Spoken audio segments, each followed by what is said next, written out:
hi everybody. You are here for a presentation about reducing injury for the ski and snowboard athlete through strength training.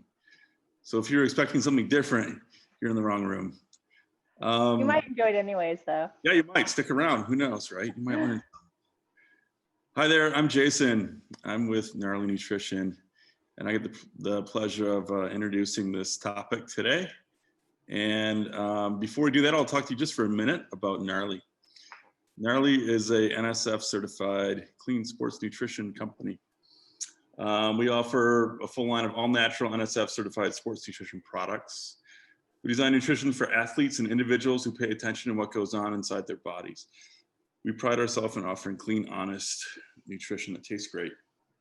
And so for the next 6 weeks or so left, we're sharing ideas and information about preventing injuries, about dealing with injuries, recovery tips, as well as establishing and maintaining baseline health and nutrition. So we call this longevity in sport. We hope that the information that we pass through these clinics to you will help us all to perform our best throughout the rest of the year and for years to come. And we get a really great lineup. I encourage you to sign up at gognarly.com for as many clinics as you like. Also, we're excited about our newest product that we're launching. It's Gnarly Collagen Pro. It's now available. We think it's important that you understand the why behind the product and not just take it because somebody told you so. Collagen, so what's collagen? Collagen helps with injury prevention and repair for tendons and ligaments, ultimately keeping you doing more of what you love. And it fits right into the theme of this series we're calling Longevity in Sports. So following this clinic, you'll receive an email of a recording of the clinic, so you can watch it again if you like, and provide you with an opportunity to try out Gnarly Collagen Pro, along with a free gift. So watch for that email. Last couple items. If you follow us on the gram at Gnarly Nutrition, we're going to do a pretty big giveaway, which starts at the end of the month. So keep an eye out for that. And then feel free to go ahead and screenshot this, post it on the socials. We love to see all the interaction around it. Erin is at Erin Storck, I think. So feel free to give her a follow as well. So now what you're all really waiting for, which isn't me rambling on, it's to learn some things. So let me introduce Erin, and then I'll turn it over to her and do my best to kind of help manage the chat Q&A functionality here. So this is Erin Storck. She has a bachelor's in exercise science and is certified as an exercise physiologist through ACSM. When working with athletes, she loves seeing each individual become more in tune with their bodies. Health and fitness have always been a major part of Erin's life. In recent years, she has devoted much of her athletic pursuits to split boarding and to trail and mountain racing, while still making time for gym training, climbing, and adventuring. So everything but sleep. Erin has been in personal training for over 7 years and has experience in many settings, such as rehab, general fitness, athletics, and special populations. She specializes in injury prevention, run coaching, general fitness, climbing, ski and snowboard conditioning, and overall mountain fitness. Thanks for joining us today, Erin. Thanks for having me. I'm excited to be here. Cool. Awesome. Well, welcome everyone. Thanks for being here and logging on. Hopefully maybe sneaking out from work or a little bit early or something today. I just want to start off by addressing, I want to start with a reflection and then we'll kind of go into like the meat of everything. So I just want everyone to take a second. We've had injuries. And so whether it's been for you, a recent ski injury from last season, hopefully not from this season yet, but just some injury that you've had in the past. So I just want you to reflect on that injury, pick one for a moment, and then I want you to think about why that happened. What you were doing, or maybe it was something that was chronic. So think about maybe was there a way to prevent it, or what barriers did you have during the healing process? Was it a long healing process? Was it something that you got over quickly with rehabbing it? So just take a moment to kind of, create your little image and your picture of that injury. And then I would love some feedback here to get us going. Maybe we could have there's a Q&A box down there at the bottom.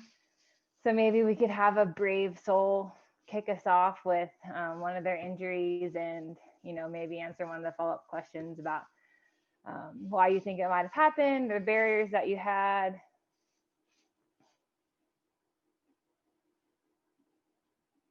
Just one soul to get us going.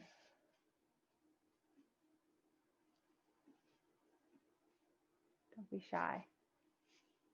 Okay, here we go. Concussions. Oh, that's a tough one.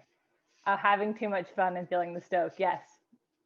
Thank you for sharing that, Sydney. That definitely happens. The stoke problem is real. I don't know that I can solve that issue for you about having too much stoke, but we can help prevent that in some other ways. Does anybody else want to share? Let's see. Tips for overtraining syndrome. Definitely. We can try to talk about that at the end a little bit. Had troubles with my quads for months now. Too intense training. Yep, definitely. Thanks for sharing that, Kristen. So some of these specific questions, I want to kind of see if we get some of them addressed during the session, but I just wanted you to kind of get the wheels turning and start thinking about things that you're trying to get out of this in particular and things that you've dealt with in the past.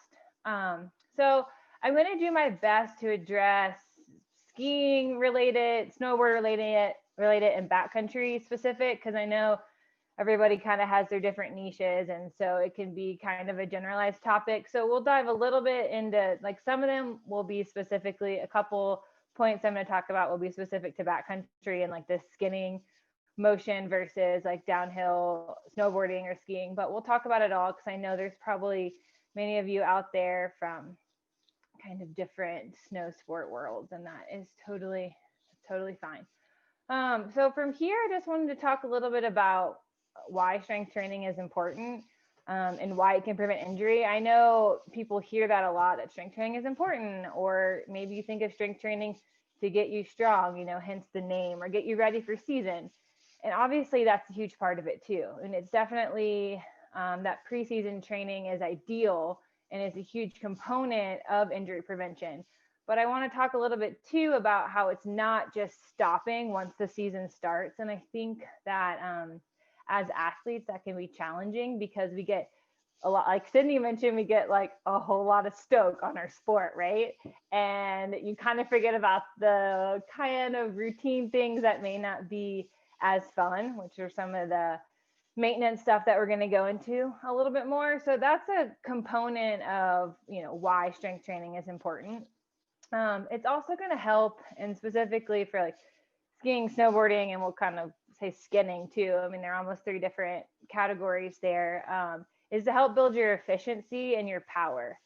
Because if you're more efficient, you're going to be less prone to injury because you're going to be not overstressing things too much. Your body is going to be operating in a way that it's comfortable. And so that's another important reason to incorporate that strength training, is it's just to assist your body, right? I like to think about it at like kind of like an analogy would be a car, right? So you've got the engine of the car. So the engine could be running super solid. And so the engine for you would be like your aerobic system. So even if you've built up your base and you feel like you have really good cardio for the season, if in the car example, say you had a flat tire or you had a broken part in your vehicle, it's only a matter of time before it starts to break down or the whole thing blows up, right? Or you can't drive it anymore. And so you can think about that with your body as well. If you don't maintain all the parts of your body, right, your leg strength, your hips, then your knee might go out. And so that just kind of hopefully helps paint a picture of kind of the overarching premise of it. I also just want to throw in really quick while I'm thinking about it. Whenever you all have any questions, if anything pops up throughout, you can throw it in the Q&A, and I'll do my best to answer it throughout and kind of address it at the end. We will have some more time at the end to go over that, but I just wanted to make sure everybody felt comfortable with that. So I just want to go into a little more detail about some of the muscles, major muscle groups. We can't go into everything because we only have an hour, and I would love to, nerd out on this for even longer, but you can always message me later if you have more questions. But we're going to talk about some of the major muscle groups that are used during these sports, that ones that tend to be overworked, like we talked a little bit in the Q&A already about overtraining and quads being overworked. Also what muscles get neglected. And so some of the things that we can do to strengthen those and then maintain some of those muscles throughout the season. And so I am going to, in a few minutes, break it down by muscle groups. And I do want this to be a little bit interactive. I know it can be tough because I'm just sitting here staring at a screen of myself, and I can't kind of go through the motions with all of you all in this virtual world. But I do encourage you in a few minutes after I will demonstrate some exercises, and I want you to get up and try them. Even if there's something that you've done before, I think it's great kind of to go through them, hear the cueing, and then maybe get some feedback. So we'll try to make this a little more engaging. So hopefully you have some space around where you can get your wiggles out after maybe working all day. But before I break down the different muscle groups and go through the demos a little bit more, I want to talk about one thing that can be tricky for a lot of people of strength training. And then once they, maybe preseason training, like right now in shoulder season, is a little bit easier because there's not a ton of snow yet. And so you're not going out skiing every day, and it's getting a little bit colder to do some mountain biking or other things that you're doing in the summer. And so maybe you are a little more motivated to dive into that strength training a little bit more. But I think what gets tricky for a lot of people is once you get into the season is how do you incorporate that into your routine? Okay, yeah, we know it's important, but what are some ways to do it? So I just wanted to start by throwing out a couple different strategies for that, and then go from there. I think that it's important to realize that strength training is important for everyone. I know some of us are more prone or less prone to injuries, and honestly, a little bit of that comes down to your genetics and your anatomy. But I think if you look at if you think about like the aging athlete, some of your idols that have been around doing skiing and snowboarding forever, like they're going to have some sort of maintenance routine, and maybe they won't put a tagline on it that is strength training, but they had things that they were doing to balance in a routine to keep up that longevity. And I think just the title of this whole clinic, that's longevity in sports. And so whether that's meaning like wherever you are now in the next year or two, but I think it also is important to think about, 30 years from now. So one suggestion I have is a morning routine. So this works great, especially if you're a morning person, or even if you're not, to try to get yourself going out of bed. So maybe you wake up and we'll talk about a couple different do a couple mobility exercises, or do some of the strength training, but just slowly build into it. Light weights, a lot of it doesn't have to be heavy. It's just getting those muscles firing and maintaining a level of balance. So that morning routine can work for some of the lighter exercises. You could also do it pre-ski, and that can be similar, especially with some of the mobility work or light foam rolling is great to do pre-ski. I mean, I know for some of you dawn patrollers, that could be tough. So that's why we have a few options, right? But some people like to roll out of bed a little bit later, or trying to wait for the traffic to die down, whatever it may be. So you could go through and do a little pre-ski routine. You could also do a post-ski routine as your habit of getting into it. And, as long as your legs aren't too shot from the day, you should be able to get through a couple rounds of different exercises, or even an evening routine. So kind of just different spaces through the day that you find that you can build that routine. And I know a lot of you too might like to do a full body strength workout. We're not going to go too much into the full body exercises. We're going to focus kind of on the core and the lower extremities today. It doesn't mean we should neglect our upper body, but only have so much time. But the one thing that I want to bring to your attention is that I don't want these full body strength days to replace a rest day. Because if you are doing a heavy strength day, that is stress on your body. And I feel like that gets misconstrued. Sometimes people are like, oh, okay, I got to take a rest day. Well, perfect. I'll do my strength that day. maybe if you're doing some gentle yoga type exercises, mobility type exercises, that's awesome for your rest day. But some of that harder strength training is something that you're going to want to either, if you're skiing every day, then you're going to have to stack it on to one of those shorter ski days. Or maybe you have a couple off days, as probably most people do who are working. You can stack that strength training day onto one of your off days of skiing. So just kind of while we're talking, I want you to start to think about, what part of your day does that fit into? And maybe certain days of the weekend could be a little bit different.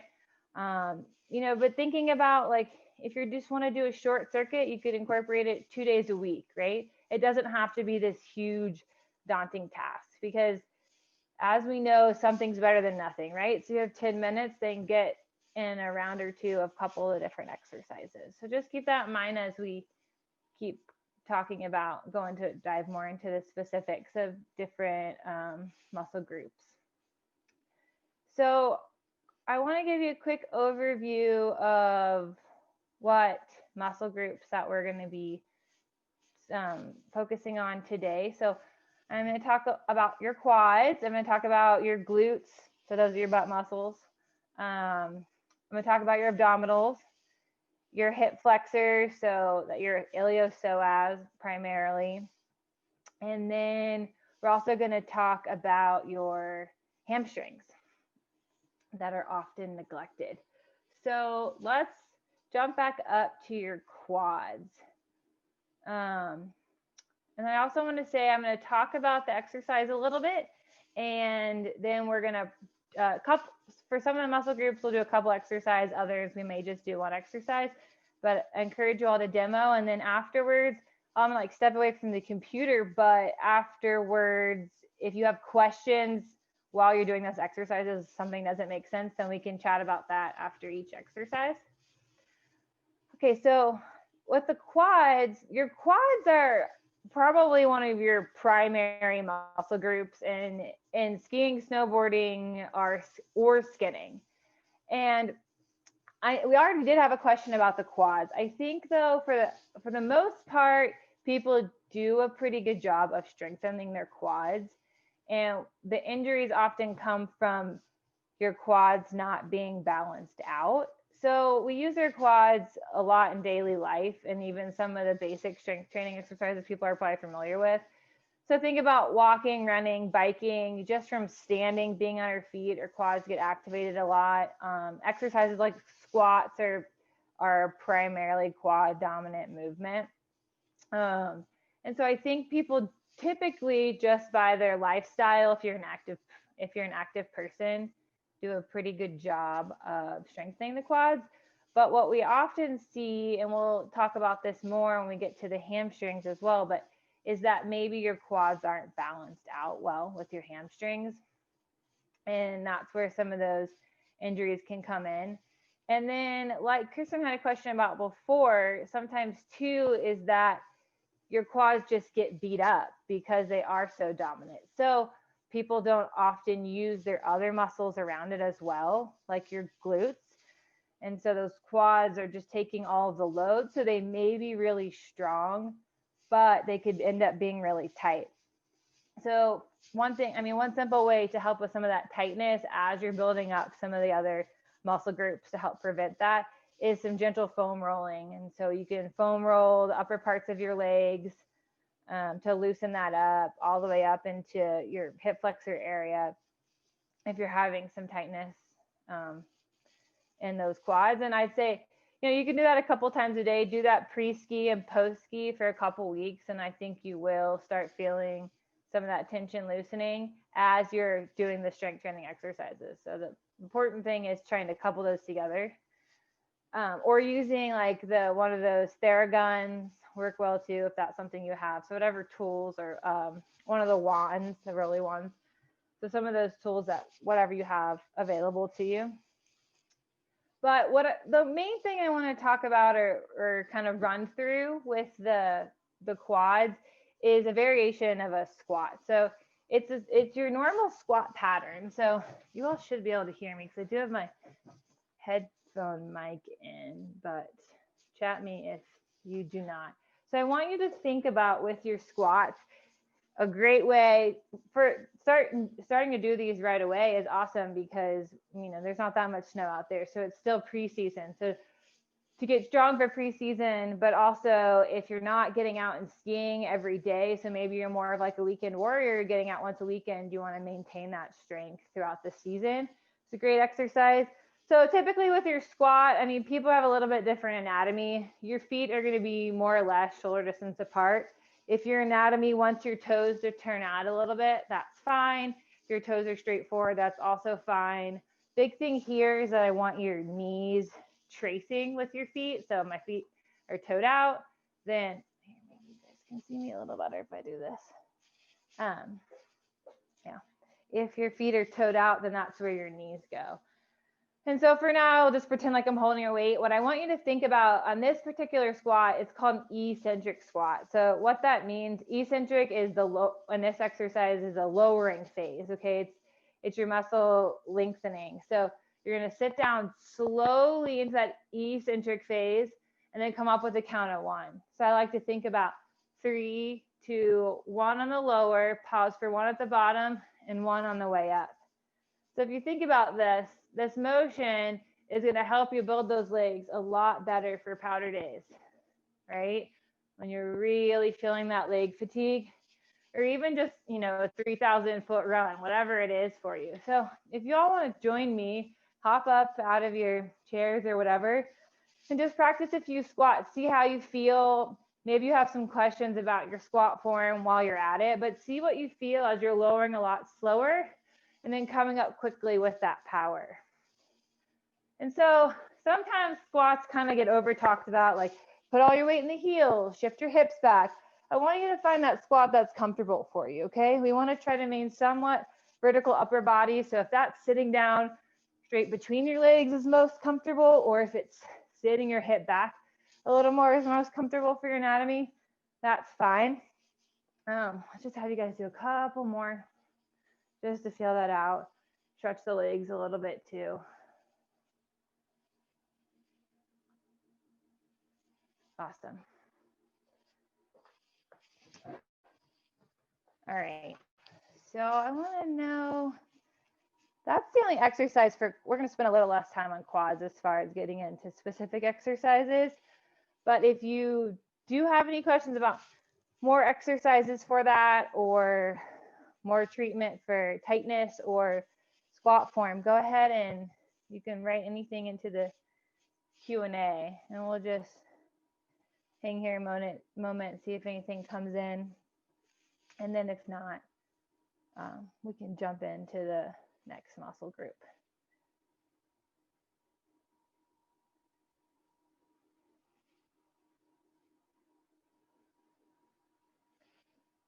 And no worries, if something comes to you later, we can always jump back to that. I wish I could watch you all do your squats so I could give you some feedback, but that's for another time, right? Okay, so the next area I want to talk about, it's a big one. I want to talk about the glutes. With your glutes, we have your glute medius, minimus, and maximus. Those are the main ones that we're going to be talking about. Those are your butt muscles. And so you have the glute maximus, which is, you know, basically like what you truly think of as your butt, like the big butt muscle in the back. And then your med and min are a little more lateral or to the side there. And these are something that are important for all the different snow sports. It's something that's important in everyday life. And I think it's funny because it's become like, you know, I think some of you who are involved in the fitness world at all or sports world or have been to physical therapy or something might have heard it as like, it's kind of like a catchphrase now, like getting the glute activation, and people are talking a lot about butts. And I think it's funny because it is relevant and it's one of those things that's like you're trying to sort through, you know, what's the fad and what's important. But one of the big reasons it's become so recognized, I guess, recently is most of us spend, especially now virtually, maybe you're at home more than you were before, or just a lot of desk jobs, we're seated, right? And so just think of yourself right now and think about what your butt is doing as you're sitting here. So those muscles are just relaxed. They're not engaging. And, if you have a stand-up desk, that's super helpful. But, there's a lot of the time of the day that's going to be spent seated. And so that's one of the reasons we have to now more than maybe, ages ago, that you have to focus on that glute strength, because you want those muscles to work when you go do an activity. But you have to remember, if your body's been sitting all day and it sits most of the hours of most days, when you jump into an activity, it needs to be ready for that. And so I think it's applicable to help. We talked a little bit about this with quads, but maybe if your quads are feeling too tight or worn out, maybe part of that is because your glutes aren't helping to support you. So the quads are having to do so much. We see a lot of injuries come in different parts of the body that stem from having weakened glute muscles. So for example, some of that knee pain, I know especially with skiing, it's always a worry of, especially when you're downhill, of having an ACL injury or whatever, meniscus or MCL or something. A knee injury related to skiing is always, especially as you're getting older, is always a big risk. And it can happen in snowboarding as well. And so this is just one of those prevention things that, like, it's not just about the muscle group that you're working. You have to think about how that's affecting your whole chain down below. And even, that includes hip pain, that includes knee pain, hamstring pain, ankle pain. And so that's your glutes, really part of your whole core. When you think of your core, you think of, your abdominals, your back, your butt. That's connecting your whole body together and supporting those lower extremities. So that's just like a little bit about, why it's important to help, the understanding. And so it can help prevent some of those injuries or even just niggles that you feel throughout the season. You can also think about it, the importance for skinning too, is that push off. So when you're going to your stride and you're pushing down through your foot, you're going to be, especially on the steeps, you're going to be activating those glute muscles. So it's going to make your skinning more efficient, the stronger and more ready to fire those glute muscles are. Also thinking about, if for those that do a lot of booting up couloirs or wherever, think about those high steps. Like if you've ever done a box step, you feel your butt muscles engage, a box step up. It's the same thing. You're going up those steep couloirs. If your glutes are stronger, it's just going to make some of those things easier. They also, I talked about this a little bit, but helps to play a role in your pelvic, which, your hip area, and your lumbar stability. So keeping everything nice and tight instead of wiggling all around. And that's just going to help prevent some injuries, especially with skinning or even downhill, right? You hit a bump and your body has to react. So having that stable base is going to help your body react better when something, or another skier, when something, unexpected. That's when those injuries often happen, is something unexpected comes into play. So you just want your body to be ready for that.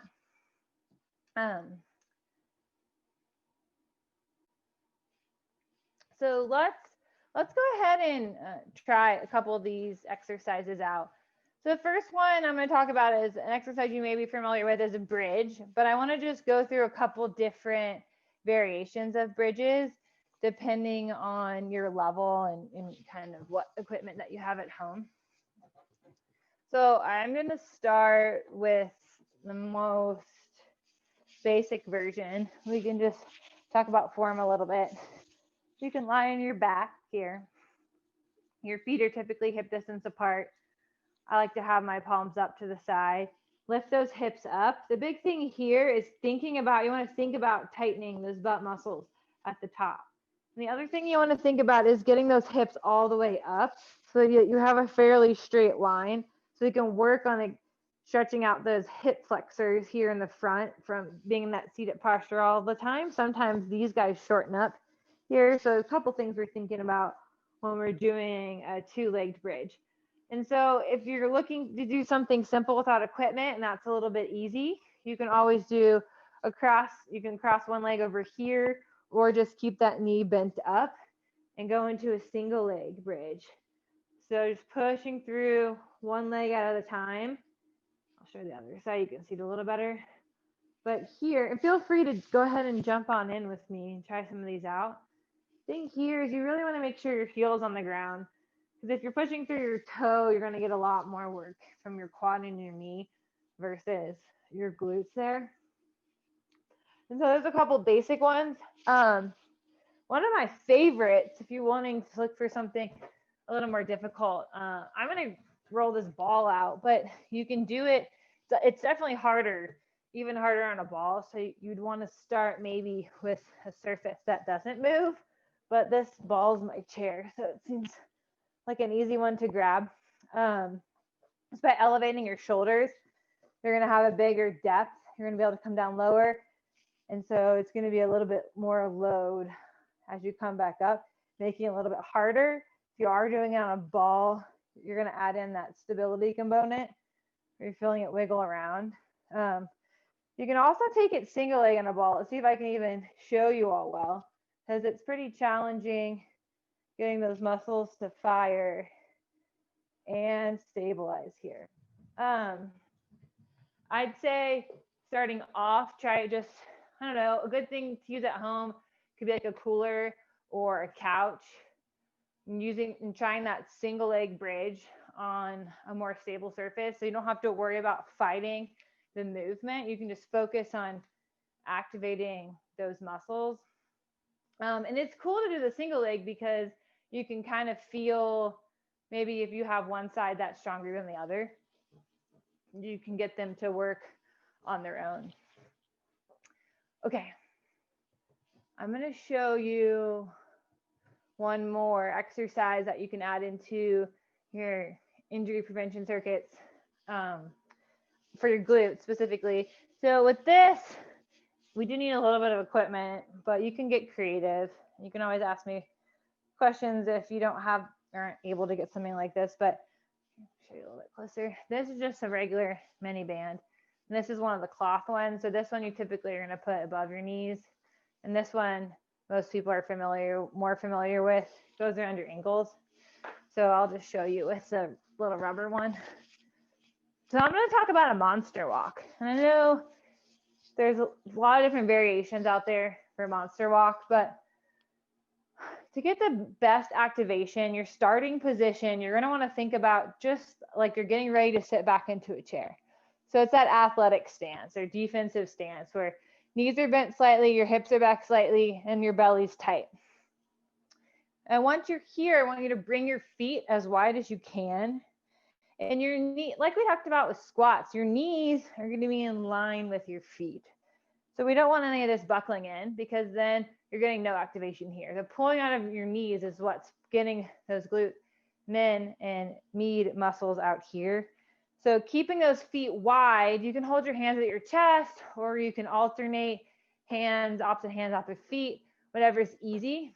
But you'll notice that I'm not traveling very far. I'm not taking these like big, like diagonal type steps. I'm really just trying to keep my feet and knees as wide as I can as I'm going through that motion. And this one's great if you feel comfortable, take it forward. And then when you hit your wall or whatever else, to take it back. Same motion. You notice I'm trying to keep those hips level too.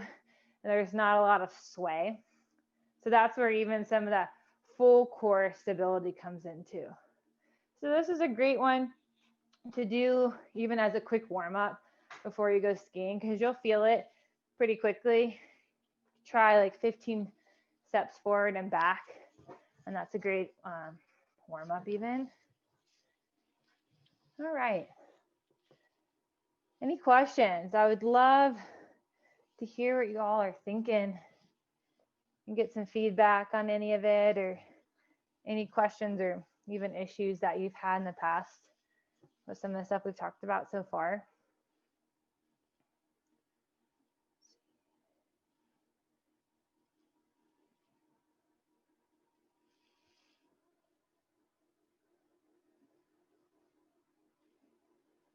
Oh, let's see. I guess we have the chat and the Q&A box.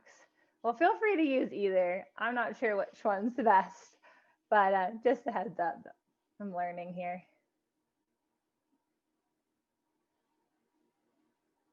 Anything right now? Okay. We'll keep moving forward for now. But start getting your wheel spinning so we can open up a little more discussion. Because if you're thinking it, I know somebody else is or has experienced it. Okay, so let's go into, okay, let's see, we got one thing. Does stepping to the sides of the monster walk help anything? Stepping to the sides. Kristen, could you give me a little more explanation? Do you mean like doing a sideways type monster walk? I think she means side to side. Yeah, great question. That's another amazing exercise. I'm glad you brought it up. And so with the monster walk, forward and back, you're going to target a little more bigger muscle group area. You're going to be feeling it in like the middle of your butt and then also in those hips. Moving side to side, you're going to target even more so the smaller muscles here in the side, your glute, min, and medius. Another reason I like the lateral is because we're often always moving in a front back plane. And so we want to try to challenge ourselves to move laterally so your body stays balanced to prevent some of those injuries. And that's a great thing I tell like runners as well, because you're always moving in that frontal plane to balance things out, moving laterally. And I think it's the same with skiing, because you're oftentimes accidentally going laterally. And that's some of the injuries we want to prevent. Yeah, of course, you're welcome. Let's see. What about doing bridge with ball, but back on floor? Yeah, so that's a great question. That's another variation. There's so many variations of bridges. So I encourage you to try some of them out. I was just giving you my favorites. You could definitely do the variation where your feet are on a ball or your feet are up on a chair. I find that by having your shoulders elevated, you're actually able to get a little bit deeper into those muscles. I feel like you can kind of sync with them a little bit more. So I encourage you to try both of those methods out and see what you like best. But there's nothing wrong with doing it with your feet elevated. So that's a great answer. That's a great question. Some of your favorite training methods for building endurance stamina. Yes, great question. We'll talk about that one a little bit more at the end. I'm gonna focus on the strength training side for a second, for a few more minutes, not seconds. Okay, so the next one I want to talk about is your abdominals. And I'm specifically saying abdominals versus core because like we talked about, it gets confusing and it's all kind of meshes together or whatever, but the core is more than just like what you think of like your stomach muscles. So abdominals and your obliques, so that area is what I'm focusing on next. And this does go a lot with glutes. I'd say there's some overlap of the importance for these two, but connecting your upper body and your lower body. I mean, I know everybody wants a six pack, so, we'll get that one out there. Nothing wrong with that, but there's a lot more function that can be had, and you can have strong abs without having a six pack. So let's just get that one clear. So just effectively strengthening your abs is going to keep your pelvis and your back, your lumbar region nice and stable. And so I think there's a question too about back injury, preventing back injuries. And I can't harp more than anything. I mean, yes, it's important to have a strong back, but your back and the front, the front of your back is your abdominals, right? And so they work hand in hand. And so keeping that core strong is going to take a lot of the stress off of your back if you were to have a weak core or weak abdominals. And so that's another huge part of having strong abdominal section. And honestly, it'll help you too just to skin faster. If you're able to, I want you to think about skinning, if this is for more of the backcountry folks, this specific segment, but I want you to think about skinning. And we'll go into this more in the next session with your hip flexors, but I want you to think about skinning and what muscles you're using. I think oftentimes we totally focus on your legs, But even like right now, if you wanted to practice like driving your knee up, if you're going to be driving your knee up, you can be using these muscles here to start that pull. So just kind of help you picture like what muscles can be firing and how if you're strengthening those and you're teaching your body how to use those, how it can take some stress off of other parts of your body.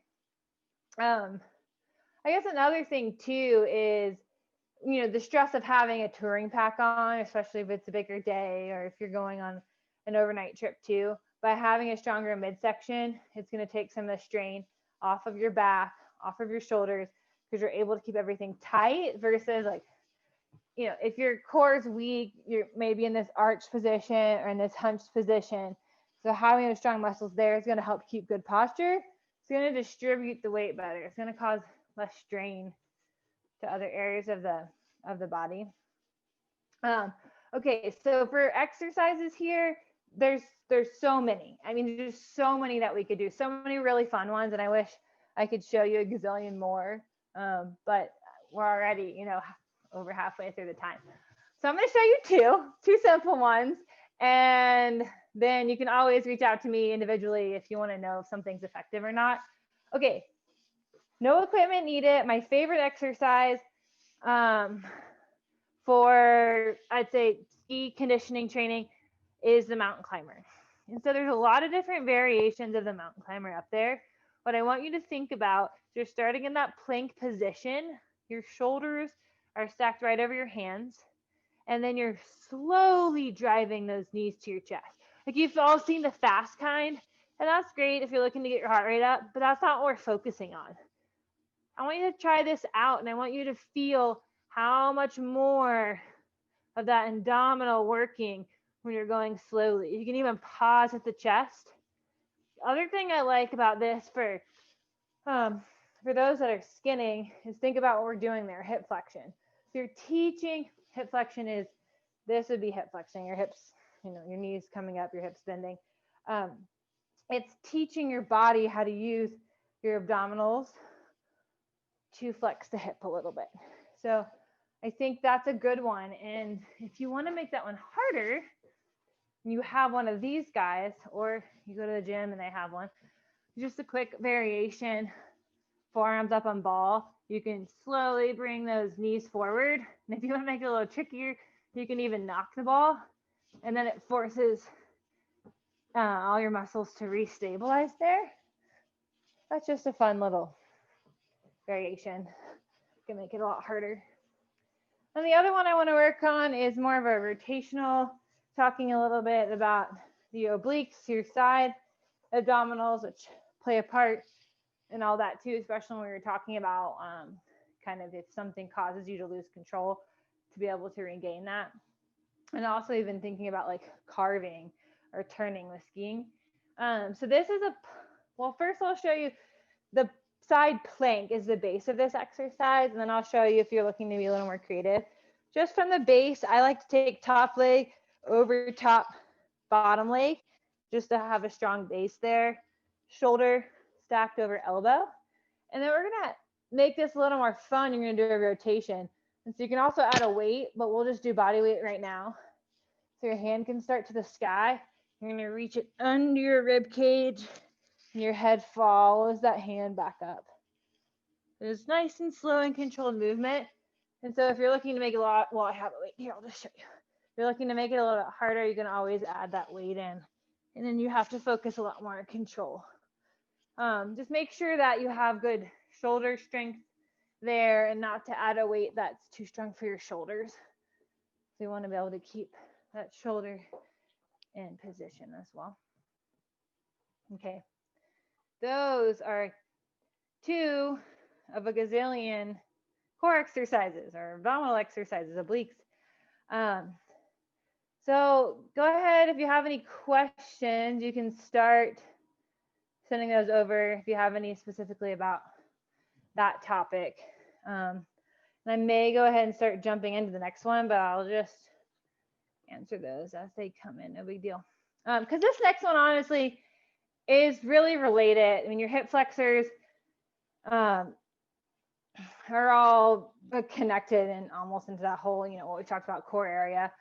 So this is a big one for all you people skinning, and I know some of you have to be already laughing in your heads because you know either you're that person or your touring partner is that person where at the beginning of every season they're just like, oh, my hip flexors, they hurt, like this, whatever, and you know you hear about it a lot. People are vocal about it. And so it doesn't have to be that bad. I'm not saying that I'm going to cure you of your misery, but there's ways to make it a little bit better. And number one is improving your abdominal strength. So if you can learn how to lift your knee by using your stomach muscles here, and that's going to make your hip flexors. So I mean, I'm talking about hip flexors, I'm talking about this area in here, right? That tightness you're familiar with. So yeah, so the topic before is going to be a huge part of it. So strengthen those abdominals. So I mainly want to focus on this one when I do a demonstration, is I'm going to show you mobility exercise. And so this is one of those things we talked about, you know, you can do before or after, and how that can play into your routine. This is a good one to do to warm up and also to readdress right after skiing, and something to do consistently. Let's see here. What else I want to say before I showed you all that? So yeah, let's just go ahead. Let's talk about this and we can dive into it a little bit. So just a hip flexor mobility drill. You might have heard it or heard me call it if you're ever done any training with me, but RKC, hip flexor mobility. But the big thing here, I want you to start and so go ahead and jump in and join me while we do this. I want you to start in a half kneeling position.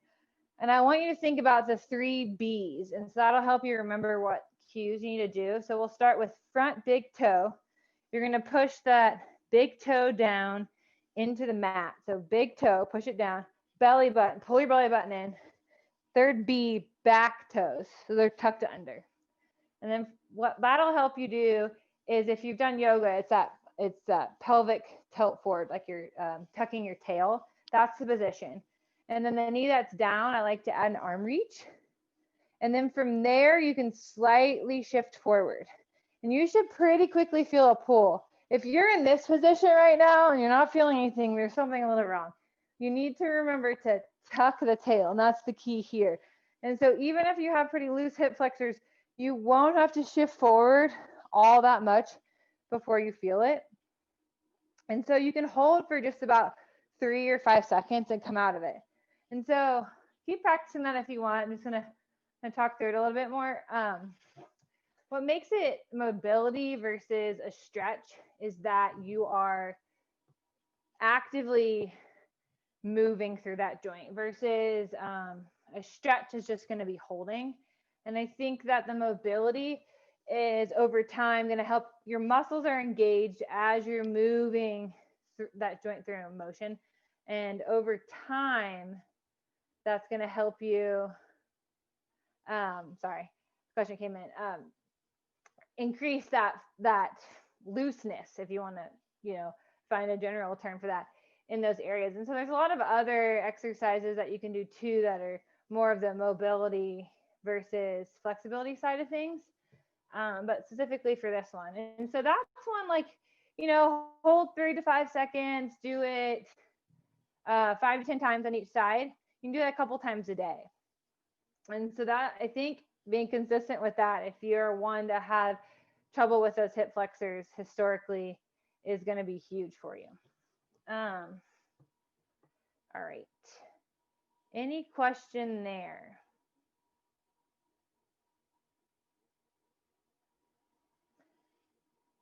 Let's see here.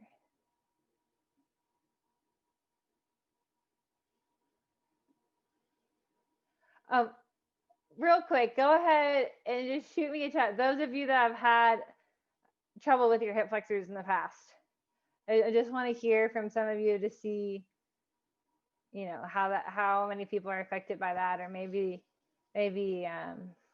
not so much. Maybe you guys have that. Maybe y'all have that under control. For sure. From soccer, yes. Soccer forever, yes. Definitely. Other thing, last, I guess, muscle group. Let's see how much time do I have so we can have time for questions. Okay, I'll make this one quick. Last muscle group I want to talk about are your hamstrings. And this is an interesting one because the hamstrings, I feel like, often get neglected. Like we talked about before, the balance of the quad to the hamstrings, right? You got the front and the back. And the hamstrings are tricky muscles too, because of how they connect to your body. So they cross over both the hip and the knee. And so there can be a lot of leverage pulling on them. So they can be a little bit susceptible to injuries just based on that. And so that's like more of the focus for the hamstrings is, how to prevent that from being too stressed. And then how can those hamstrings help balance out other muscle groups, if that makes sense. So like I said, a lot of people tend to have the overdeveloped quads and the underdeveloped hamstrings, and they're opposing muscle groups. So they're antagonists, they're working oppositely. And the thing about with the hamstrings, and this is another one, if I want to relate it specifically to skinning on this, because I think that's going to be the biggest place you're going to see a hamstring injury would probably be skinning. It's possible. I mean, you could totally strain your hamstring by skiing, a ski slipping out, those kind of things. So maintaining the strength and balance there is important no matter what sport. But specifically to skinning is if you think about sliding your leg back. So part of the hamstrings role is that extension. And so you think about, it's hard to skin while I'm here, but think about that leg extending back. You can probably even get yourself to feel that a little bit. And so I want to keep those muscles strong so they can help propel you in skinning as well, and try not to overstress them and strain them on too long of strides, which is why having the balance with all the muscle groups is really important. So like we've been doing, why don't we talk about a couple different exercises? I'm just going to do variations of the deadlift for now, because I think it is an exercise that's often done incorrectly, just because it's really complicated exercise and most people haven't had the opportunity to be educated on it. So let's just start with a really basic one. If you have a wall, I just want to start with the pattern. So if you have a wall, I want you to just stand about, 6 inches or so from the wall.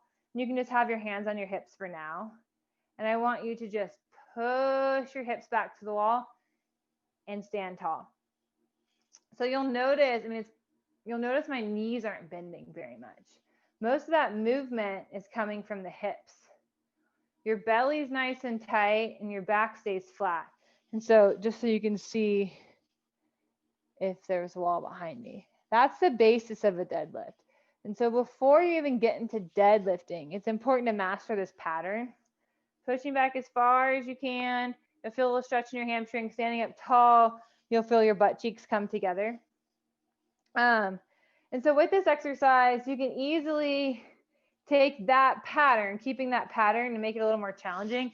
So you can grab, for the 2 leg, you can grab 1 or 2 dumbbells and just work on the RDL, which all that means is the top is starting from the top and going down. So my feet are about hip distance apart for this, and you'll just have those dumbbells trace those legs and come back up. So this, I just want to show you this too. I know some people don't have access to the gym right now, and I want you to see that you can still, work and do a deadlift without having a big barbell or heavy equipment. I mean, you can grab some bricks, you can stack some bricks in a bag. There's a lot of things you can do to get creative. I'll try a side view here too. And then the other thing to make it a little more harder, which I think after you get this pattern down, is a great exercise, because working those single legs so you can see if you have deficiencies on one side or the other. And then also if you're doing a lot of skinning, the single leg stuff is good.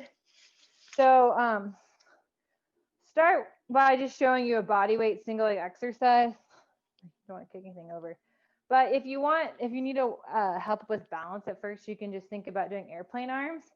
And this one can be tricky, but I want you to think about being the same pattern. So this leg I'm standing on, my left leg, I'm thinking about pushing that butt back, Meanwhile, my right leg, you'll see my toe point straight down, and I'm trying to keep it flat as back as possible.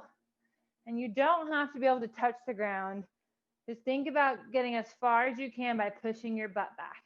And wherever that limit is right now is okay. And so if that feels like all you're doing right now is focusing on balance, I want you just to use the wall. And that way you can feel the muscles working.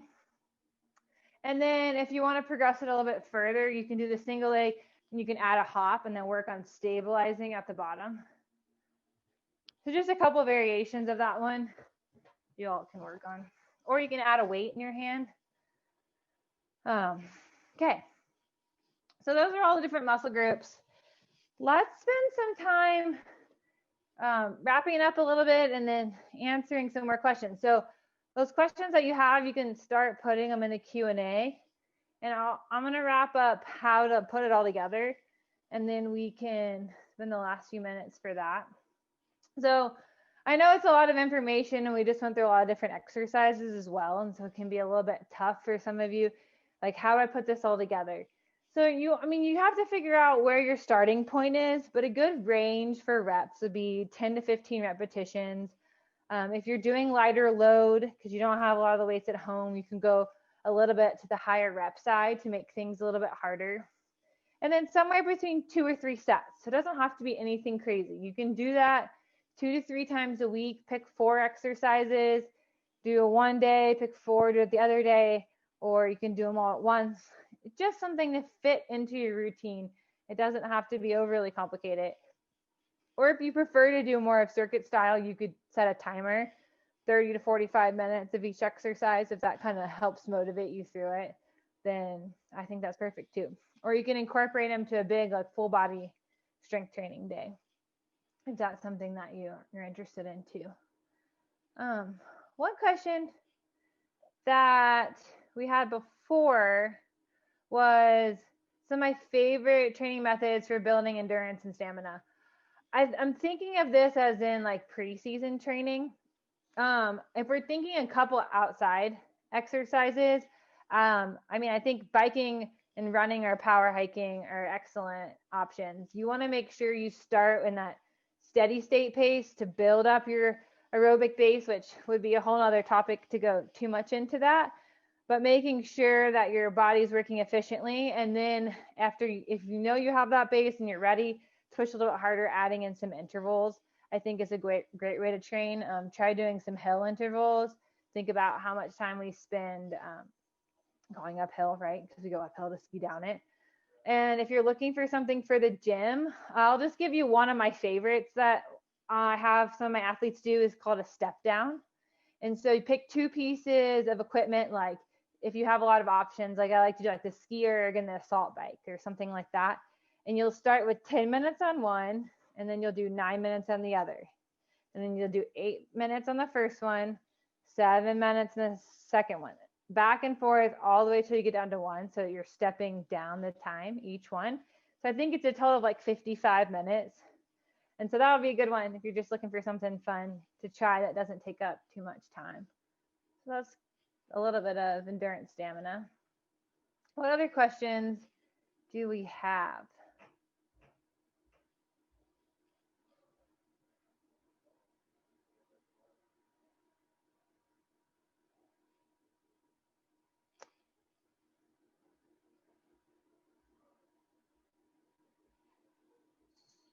Are there any specific questions about any form issues that anyone had with some of those exercises?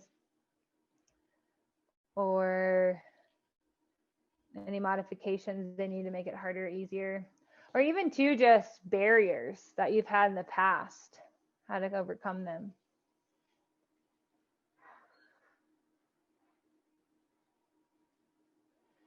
I'll give you all a second to think about that. One thing just to wrap it up, if you are interested in a strength training program, I have through the Front Climbing Club here I'm in Salt Lake City, but this program's done virtually, so it can be done from anywhere. But I'm offering a ski and snowboard conditioning clinic that is still active. It goes through 12/21. And so even once you start skiing, it's great to balance out the early season when maybe you aren't going as much, or if you just want some exercises in your bank to use for the future. But it's a 6-week plan, and it uses a fitness platform called True Coach. So everything has videos. You have access to chat with me if you have any questions. And then I also do personal training or customized training. So if you're interested in that, I think we'll send you a follow-up email and it'll have my information in it. But you can contact the front, or my Instagram or my email are great options. If you just have any questions, I'm honestly happy to just chat about it and help you out. Let's see, what is a good exercise to help stabilize your knees? Great question. So the knees are kind of suctioned in there between your hip and your ankles. And so it's hard to just specifically target the knee, but it's a good question because some of these different muscle groups that we've talked about are going to in turn help strengthen your knee. So for example, we talked a lot about those glute strengthening, and I think that hip stability is one of the biggest things that you can do to help strengthen that knee joint. So that's something that I would try if you have a history of weak knees or a little bit worried about it. You could also work into some plyometric stuff. So you could think about some single leg lateral hops or those skater jumps. Those are going to be good things to help as well. And then let's see, we got one more here. Any good exercises for plantar fasciitis pains after a long ski day? Oh yeah, it's a tough one. I think some of the mobility type stuff is going to be good for the plantar fasciitis. My handy dandy tool. This is my office when I'm working from home, and so this I stand on. I have a standing desk, and it's great because while I'm working, I can just stand on this. This is just a foot roller, and so you can just roll your feet on it. So that can really help loosen up the foot tissues. I know a lot of people get tightness in their feet. Another thing to strengthen the feet, you can think about. I'll show you with my hand, but you can think about toe yoga, which is just think about trying to lift your big toe up and down, or keeping your big toe down and trying to lift your toes. It's actually very challenging. So that's another way to help strengthen that area if you maybe have been prone to it in the past. And also just addressing like foam rolling out those calves and the top of your shins as well. Any final questions before I wrap it up?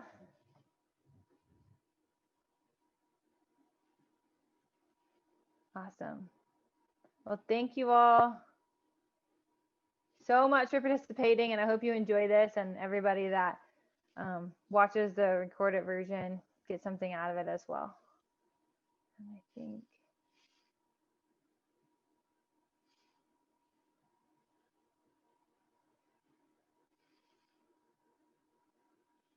and then I don't know if Gnarly's going to wrap it up or oh yes. Yeah, come chat. Thanks, Erin. Super helpful. We're all going to be crushing the mountains here in the next few months. So thanks for all your guidance and advice. Do you want to put out your social channels so people can connect with you? Yeah, so I just send that in the chat. Just talk about it. Sure.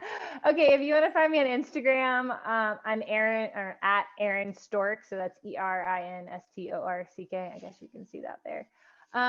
You can also reach out to me via email, which is this is a long one, but erin.storck@thefrontclimbingclub.com. You can also go onto their website and you can find the link for my clinic, which is also in my Instagram bio, or just for customized training is all on there too. Awesome. Thanks so much for joining us, Erin. Appreciate it. Of course. Thank you. Thanks for having me. Bye. Bye.